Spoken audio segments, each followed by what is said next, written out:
Hello everyone, a very good evening to all of you.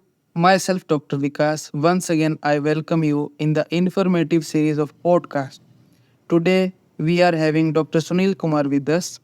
Before I welcome Dr. Sunil sir, I want to tell something charmful about sir. Sir having very long experience in the health sector. Since 1996, sir is serving service in the health sector in the Hisar city. Sir have very long experience in the very higher institutes of health sciences.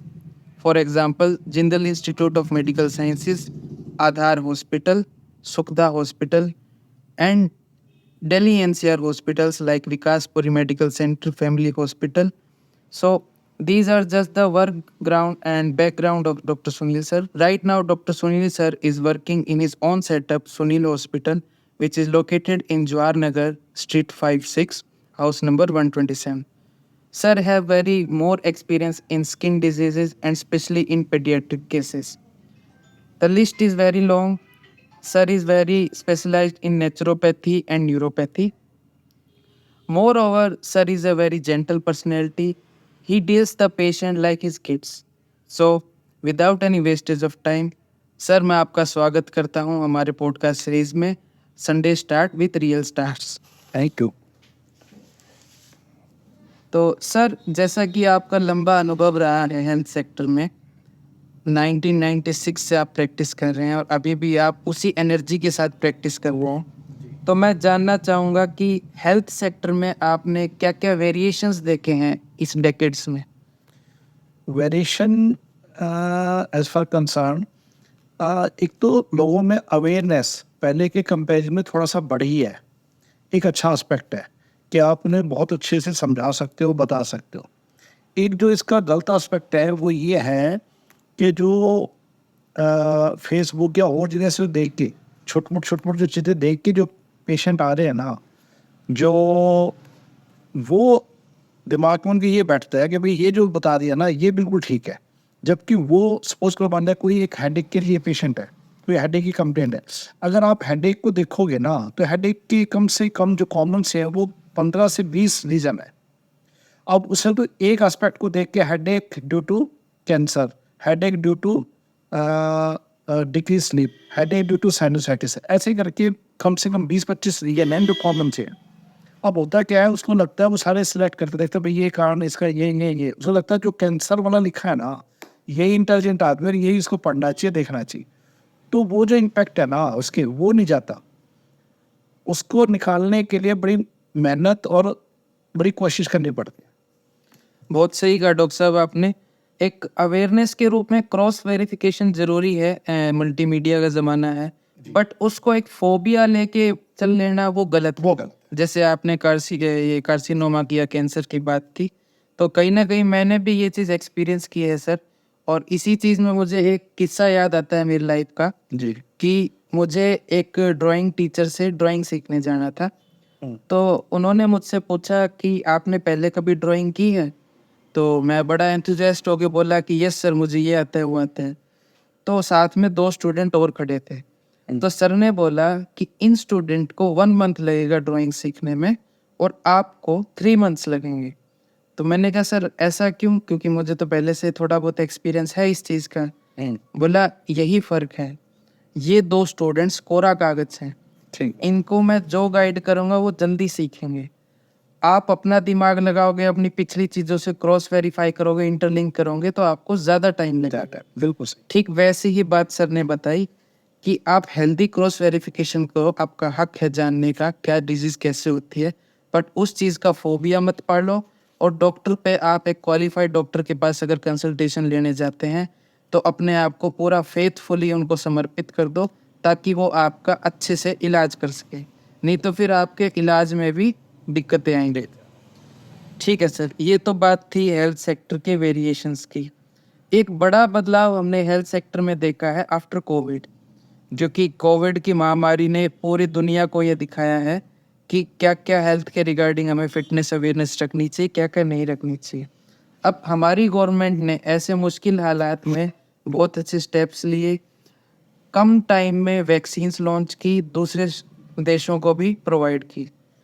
अब जो बातें ये data निकल के आ रहा है वो ये आ रहा है कि इस कंपनी का वैक्सीन ये कर रहा है या फलानी कंपनी का वैक्सीन खराब है, या फिर अगर हम जिस भी पेशेंट से हम डेली इंटरेक्ट करते हैं हमारी ओपीडी में, तो वो हर डिजीज का इंटरलिंक कोविड वैक्सीन से करने लगे हैं। बिल्कुल अगर किसी की फिंगर में दर्द है तो भी डॉक्टर साहब मैंने तो ना वैक्सीन लगवाया था तो उसके बाद से फिंगर में दर्द हो रहा है। किसी के पेट में छाले हैं तो डॉक्टर साहब मैंने ना वैक्सीन लगवाया था, मुझे लग रहा है उस। तो इस पीक टॉपिक पे आप क्या टिप्पणी देना चाहेंगे सर? कोई भी वैक्सीन जब हम इंट्रोड्यूस करते हैं तो उसके बहुत सारे ट्रायल अलग अलग एज ग्रुप पे, अलग अलग एथनिक ग्रुप पे, अलग अलग पेशेंट विद उनकी कोमॉर्बिडिटी के साथ, उनको बीपी है, हाइपरटेंशन है, चाइल्ड एज ग्रुप का है, एल्डरली पेशेंट है, रीनल डिजीज है, उन सबको ध्यान में रख के इसमें बहुत से डाटा कलेक्ट किए जाते हैं। और ये बड़ा लंबा सा और बड़ा टीडियस सा प्रोसेस है and it may take 8 to 10 year सारे डाटा आपके पास है कुछ, क्योंकि टाइम कंज्यूमिंग प्रोसेस है। इस सब के लिए इतना टाइम चाहिए था। मीनवाइल ये जो एक कैलेमिटी जो नेचुरल आई, इसके लिए हम बहुत अच्छे से तैयार नहीं थी। कोई वैक्सीन नहीं थी, कोई डाटा नहीं, इसका लाइफस्टाइल ये वो लाइफ साइकिल ये वो कुछ नहीं पता था। तो बहुत जल्दी में और बहुत शॉर्ट स्पैन में जो ट्रायल कंडक्ट हुए उसी बेस पे हमें इसको लॉन्च करना पड़ा। जब डाटा नहीं थे तो जो जो और मैक्सिमम जो इतनी सेफ्टी हम रख सकते थे वो इन्होंने रख के इन्होंने इसको लॉन्च किया। और ये देखो, विश्व में वर्ल्ड में 5 जो कंट्री थे उन्होंने ये वैक्सीन सबसे पहले लॉन्च करी अच्छे से। जी। उसमें इंडिया भी एक था, China, Russia, UK and USA. और सबसे अच्छी और बढ़िया बात यह है कि पहली बार ऐसा हुआ कि किसी भी फील्ड में हमारा इंडिया एक स्टेप आगे था उनसे। हमारी जो वैक्सीन है आज आउट ऑफ 200 कंट्री, 200 के आसपास देश हैं, 200 प्लस, उनमें से 160 में इंडिया की वैक्सीन गई है। और उसमें पढ़ा लिखा स्लोट और जो एडवांस जो कंट्रीज़ हैं जिनको हम कहते हैं कि डेवलप्ड कंट्री, उन सब में भी इंडिया की वैक्सीन जा रही है। उनमें से किसी को कोई प्रॉब्लम नहीं, और जो प्रॉब्लम है वो वही है जो और वैक्सीन की भी है। सपोज करो हम चिकन पॉक्स वैक्सीन लगवाते हैं, बीसी लगवाते हैं, डीपीटी लगाते हैं, उनके भी तो साइड इफेक्ट है जी। लेकिन वो नेग्लिजिबल है। मतलब अगर 0.01% है, 0.02% है, तो और वो भी डाटा भी 10 साल में आएंगे तो हमें पता लगा। हम कुछ लोगों ने बस ये करना शुरू कर दिया कि ये वैक्सीन ठीक नहीं थी इसलिए ऐसा हो गया, तो उसको ब्लेम करना शुरू कर दिया। अब एक बार जब ये डाउट आ जाए तो जनरल पॉपुलेशन में ये गया कि जी ये वैक्सीन तो ठीक नहीं, ये हो गया तो ये मेरे को इससे हुआ, ये क्या अब से पहले कार्डियक अरेस्ट नहीं होते थे, सारी चीज़ थी। हमारा लाइफस्टाइल कितना चेंज हुआ है वो इसका फैक्टर है। 2000 के बाद देखो कि सडन डेथ कितनी ज़्यादा बढ़ी है। बीपी, हाइपरटेंशन, ओबेसिटी बच्चों में कितनी ज़्यादा बढ़ी है। छोटे बच्चों में अगर आप देखो तो 6 महीने से लेके 10-12 साल पहले बच्चों में कॉन्स्टिपेशन रेयर मिलता था। अब जो है इतना फ्रीक्वेंटली हर चौथा पांचवा पेशेंट कॉन्स्टिपेशन का है। तो ये सब जो ना लाइफस्टाइल चेंज की वजह से हुआ है, रात दिन की हम उसको ब्लेम करेंगे वैक्सीन ऐसा किया। हमें तो खुश होना चाहिए कि इतनी अच्छी वैक्सीन एक अपने इंडिया ने दिया, ये हमें इंडिया और सबको फ्री मिली। बड़ी बात है सर। बहुत बड़ी बात है। अगर यही वैक्सीन हमें 1,000 रुपये की मिलती या 2,000 की मिलती, किसी एमएलए एमपी या किसी सिटिंग उसकी हमें सिफारिश चाहिए होती है, कहते हैं आज एफिडेविट लाओ, आज ये लाए, धक्के खाने पड़ते, तो पता लगता है इसकी वैल्यू का। फ्री में चीज़ मिली है, शायद इसलिए इसकी वैल्यू नहीं समझ रहे। और कहीं ना कहीं इस चीज का फायदा फिर पॉलिटिकल चीजों से जोड़ के भी लोग उठाते हैं। बिल्कुल सही बात। और हमने सर जैसे आयुर्वेद में भी पढ़ा है कि पहले जो बीमारियां होती थी वो कुपोषण जन्य होती थी। बिल्कुल। और जैसे अभी आपने कहा कि लाइफस्टाइल जनरेटेड, तो अब जो बीमारियां आती हैं वो संतर्पण जैसे आते हैं। बिल्कुल। अब लोग ये नहीं बोलते, ये बात बोल देते हैं कि कोविड वैक्सीन की वजह से हो रहा है, जब वो अंट शंट खा रहे होते हैं, पिज्जा बर्गर खा रहे होते हैं, या फिर जिस टाइम पे सोना चाहिए सो नहीं रहे होते हैं, तब वो चीज़ें याद नहीं आती, क्योंकि वो लाइफस्टाइल का ही फैक्टर उनकी अल्टीमेट अंदर ही अंदर एक स्लो पॉइजन का काम कर रहा होता है, वो डिजीज बना रहा होता है। तो उस चीज़ का आप किसी दूसरी चीज़ से इंटरलिंक करके आप ये कह सकते हो कि आप उस चीज़ के लिए फेवरेबल एनवायरनमेंट क्रिएट कर। बिल्कुल सही बात। हाँ। बिल्कुल तो सर अभी इन्वायरमेंट की बात करें तो देख रहे हैं कि गर्मी बहुत ज़्यादा हो रही है ठीक है ना। हमें भी टाइमली अपना वर्क आवर्स शिफ्ट करना पड़ रहा है। तो ऐसे में आजकल हम देखते हैं कि हीट स्ट्रोक के पेशेंट्स बहुत ज़्यादा हैं। ठीक है, सभी बेड्स फुल हैं। मैं देख रहा हूँ आपके हॉस्पिटल में भी सारे बेड फुल हैं, और मोस्टली केसेस मैंने देखे हीट स्ट्रोक के ही हैं। जी। तो सर ऐसे में आम जनता क्या सावधानी रखे जिससे इस बीमारी से बचा जा सके? गर्मियों में हर साल टेम्परेचर हमारा बढ़ता है और हम जिस एरिया में रह रहे हैं वहाँ तो हम यूज़ टू हैं इस उसके मौसम के और के, पर फिर भी इतना तेज़ इतनी स्corching जो हीट है ना, ये परेशानी का कारण है, डिहाइड्रेशन का कारण है, heat syncope, heat absorption, heat stroke, ये 2-3 चीज़ें हैं जो इससे कंसर्न है। अब प्रॉपर हाइड्रेशन मतलब पानी हम खूब अच्छे लें और इलेक्ट्रोलाइट हमें नींबू पानी, शिकंजी, जूस इनमें सब में मिल जाएगा। ये मेन जो घर की बनी चीज़, और मैक्सिमम टाइम अगर हो सके तो जो पीक आवर है टेम्परेचर का 11 बजे से लेके शाम के 5 साढ़े 5 बजे तक घर रहें, और स्पेशली बुजुर्गों का और बच्चों का जिनमें डिहाइड्रेशन होने के चांसेस बहुत जल्दी और ज़्यादा है, उनका बचाव करें। हमें भी बचना है और बाकी मेंबर्स को भी बचाना है। एक सब चीज़ ये तो था जो बीमारी से कंसर्न है। एक सोशल काम वो सबके लिए कि हम सभी गर्मी को चिल्ला रहे हैं, कोई एसी ले रहा है, कोई और ले रहा है। कोशिश ये करें, अगर एक आदमी 1 साल अगर किसी एक पेड़ को, एक पौधे को लगा के उसकी केयर करे, तो एक बूंद से तो देखो कभी कुछ नहीं होता, लेकिन अगर सारे ऐसा इनिशिएटिव लें या 50% भी लोग लें, तो बहुत हद तक 1-2 साल में ये समस्या हमारी कुछ हद तक सॉल्व हो जाए। 1, 2, 3 डिग्री हम जितना भी कम कर पाएँ टेम्परेचर को, बहुत बड़ी बात होगी। बिल्कुल सर, आपने सही कहा। तो और इसी दिशा में जैसे जापान जैसी कंट्रीज में ऐसे स्टेप्स लिए गए हैं, स्मार्ट गार्डनिंग की जा रही है। सो फॉर एग्जांपल जो मार्केट में हमारा पार्किंग एरिया होता है, तो पार्किंग एरिया की छत पे गार्डनिंग की जा रही है सर उन कंट्रीज में, क्योंकि वो चीज़ इस चीज़ के लिए अवेयर हैं। सेकेंडली जो पेड़ ड्राई हो जाते हैं, मर जाते हैं, उनकी लिक्विड फॉर्म में बॉक्सेस लगाए जा रहे हैं स्ट्रीट्स पे, ताकि वो लिक्विफिकेशन से ऑक्सीजन, फ्रेश ऑक्सीजन उनको मिल सके। ऐसे रिसर्चेज हो रहे हैं सर। तो अगर एक बंदा भी एक पौधा लगाता है तो हमारी करोड़ों की आबादी है, तो सोचो कितने पौधे हो गए। उस पौधे की वजह से हमारा जो इकोसिस्टम का साइकिल है वो करेक्ट होगा। ग्लोबल वार्मिंग की वजह से जो गर्मी बढ़ रही है, हर साल 2 डिग्री फालतू ही हो रही है, तो उस चीज़ से भी हम बच सकेंगे। और अगर आयुर्वेद की दृष्टि से देखें, जैसे सर ने बताया कि जो बुजुर्ग हैं, बच्चे हैं, वो बच के रहें, स्पेशली गर्म आवर्स में, यानी कि निदान परिवर्जन करें। जो पित्त का काल है वो मैंने मेरे पेज पे भी डाला हुआ है, मैं इस पे कम्युनिटी पोस्ट पे भी डाल दूंगा। आयुर्वेदिक क्लॉक के हिसाब से जो पित्त काल है उसमें स्पेशली घर पर ही रहें, कहीं बाहर ना जाएं। ये जो अट्रैक्टिव चीज़ें हमें दिखती हैं, वाटर पार्क, फ्लैश और ये जितनी भी चीज़ें हैं, उस चीज़ से बचें, क्योंकि वो आपका फन फैक्टर आपको डिजीज़ फैक्टर में कन्वर्ट कर देगा और दिक्कत बढ़ जाएगी। तो सर जैसे हमने बात की बचाव की, निदान परिवर्जन की, तो एक एज ग्रुप होता है जिसे हम बाल्यावस्था बोलते हैं। वो अवस्था ऐसी होती है, उसको बच्चे को हर चीज़ से बचाना पड़ता है। ठीक बात। पहले क्या होता था कि हमारी जो गृहिणी होती थी उसका टोटल फोकस बच्चे पे ही रहता था, ठीक है। अब ज़माना बदल गया है सर, हमारी फीमेल्स कंधे से कंधा मिला के वर्क प्लेस पे भी जाती हैं और बच्चों को भी हैंडल करती हैं। तो ऐसे में मदर्स के लिए आप क्या टिप देना चाहेंगे इस मौसम को देखते हुए भी, और जो आपने हेल्थ सेक्टर में ऑब्जर्व किया है उसके बेसिस पे, आपके एक्सपीरियंस के बेसिस पे?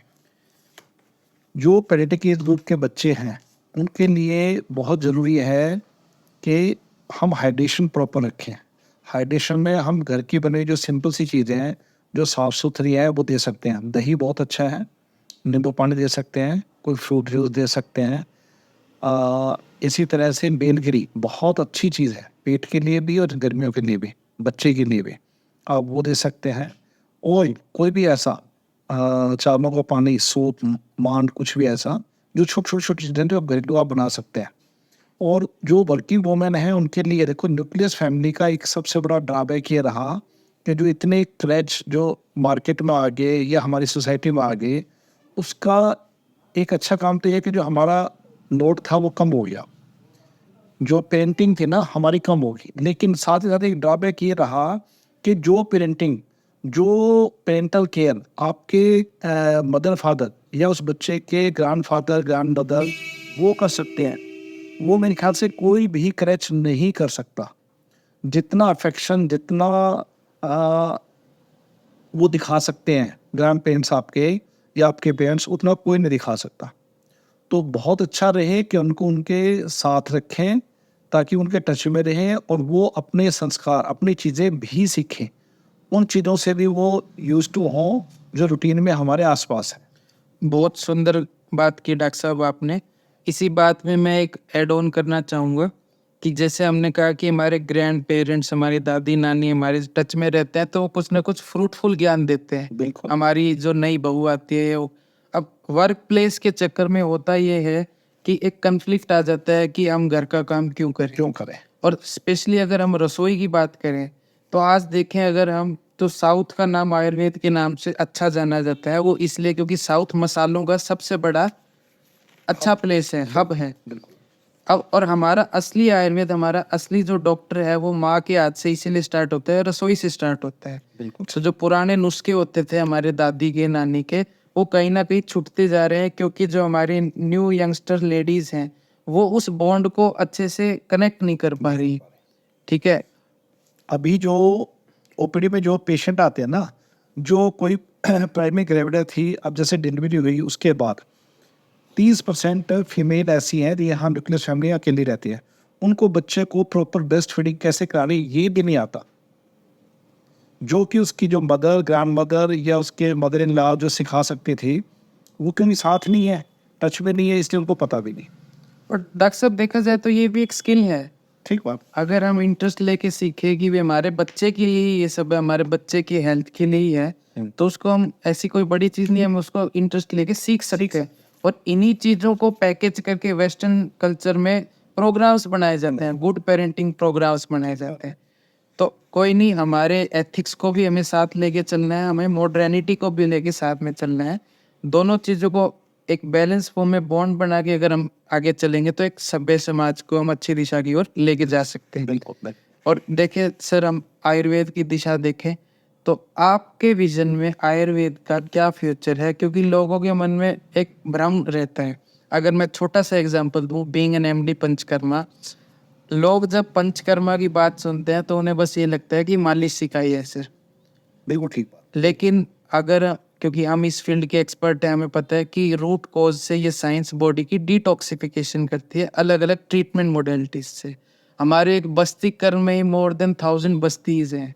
ठीक है। ठीक बात है। तो इस बात को नज़र रखते हुए आप अपनी क्या ओपिनियन देना चाहेंगे कि आयुर्वेद एक्चुअल में है क्या और इसके क्या फ्यूचर है? आयुर्वेद, लोगों में अवेयरनेस, स्पेशली कोविड के बाद में बहुत अच्छी सी अवेयरनेस आई है। एक पॉजिटिव अप्रोच लेके लोग आ रहे हैं अब। और पढ़ाई का स्लॉट, गांव वाले तो बेचारे पहले भी टच में थे, आसपास जहाँ भी कि उनके कोई भी जो डॉक्टर वैद्य जो थे, पढ़ाई लिखा स्लॉट भी अब टच में आ रहा है। और उसकी भी वो इंसिस्ट करता है कि मुझे कुछ आयुर्वेदिक या कुछ हर्बल दो रादर देन के एलोपैथिक मेडिसिन।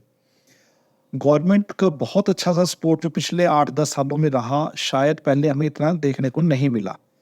अब जो कमी है वो थोड़ा सा ये है कि we should be skillful, we should be properly trained, और हमें खूब अच्छे से अपना जो भी नॉलेज है उसको शेयर करें, डिस्कस करें और इम्प्रूव करें, एक चीज़।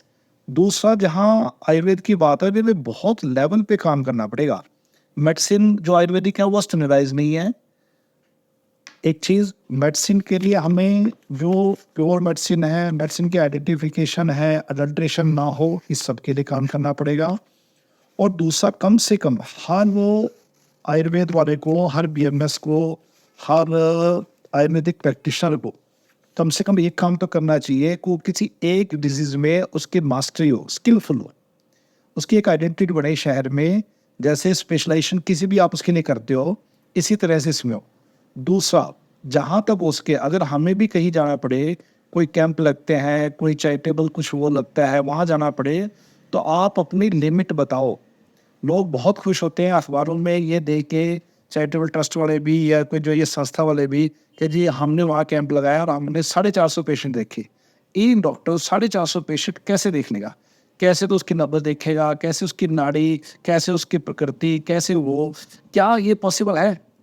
चमत्कार की कोशिश ना करें। जो एग्जैक्ट है ये साइंस है, और इसको साइंस की तरह ही ट्रीट करें। ये ना हो कि मैंने ये दिया था, इसको आराम आ गया, मेरे पास ये था, तुमने बस ये पड़ा, मैंने ये दे दिया। भाई, आप उसका सारा जो असेस कर रहे हो, उसके बाद से जो ड्रग है वो है, ये साइंस है। आयुर्वेद कोई चमत्कार नहीं है कि आपने दिया ऐसे हो गया, उसने दिया ऐसे हो गया। तो इसको साइंस रहने दो और साइंस की तरह ही डील करो। और एक हर आदमी की कैपेसिटी है, उस कैपेसिटी के हिसाब से ही काम करो। आप सिर्फ नंबर के लिए वहाँ चैरिटी नहीं कर रहे, आप उनको अगर सही में, सही सेंस में अगर आप ये चाह रहे हो कि मैं उनका इलाज करूं, ठीक हों, और वो मन से दुआ दें और मन से वो आयुर्वेद का भला सोचें या अच्छा उनको लगे, तो लिमिट में देखो और उतने पेशेंट देखो जितना आप ठीक से ट्रीट कर पाओ। बहुत सुंदर कहा डॉक्टर साहब आपने। और मैं तो अभी स्टार्ट ही किया है इस फील्ड में और मैं अपने आप को बहुत छोटा समझता हूँ, फिर भी एक बात शेयर करना चाहूँगा कि एंशियंट स्क्रिप्चर्स में ये बताया गया है कि ब्रह्मा से आयुर्वेद की उत्पत्ति हुई है, पास ऑन हुए ज्ञान। बट कुछ डॉक्टर्स, जैसे कि आपने बताया कि लिमिटेशंस होती है, तो खुद को ब्रह्मा ना समझे, सभी डिजीजेस को टैकल करने की बजाय आप अपनी एक स्पेशलिटी रखें, उसी जोन में वर्क करें, तो एक आप अच्छी रिसर्च लेके सामने आएंगे और अच्छा ट्रीटमेंट सोसाइटी को दे पाएंगे। बिल्कुल सही। दूसरी बात जो पब्लिक के लिए है कि आप एक well occupation, well qualified doctor से ही अपना आयुर्वेदिक ट्रीटमेंट ले। जो रोड साइड में देसी दवा खाना या फिर जो बसों में आपको फ्री टैबलेट दे के आपको भ्रमित करते हैं, या फिर जो अंट शंट रग दबा के आपको कहते हैं कि आपका पैरालिसिस ठीक कर देंगे, तो वो हो सकता है एक मैथमेटिकल प्रोबेबिलिटी में 10-20% ठीक हो भी जाते हों, बट एक्चुअल में वो साइंटिफिक नहीं है। अपनी जान को जोखिम में ना डालें। तो इसी के साथ सर आपसे बहुत अच्छा लगा आज बात करके, और मैं पब्लिक से ये चाहूँगा कि आप जिस टॉपिक पे आगे की चर्चा सुनना चाहते हैं वो कमेंट बॉक्स में डालें। आज की चर्चा कैसी लगी, अपना कोई सुझाव कमेंट बॉक्स में डालना चाहें तो मोस्ट वेलकम। नेक्स्ट वीक हम फिर से मिलेंगे एक नए एक्सपर्ट के साथ। तब तक के लिए सबको धन्यवाद।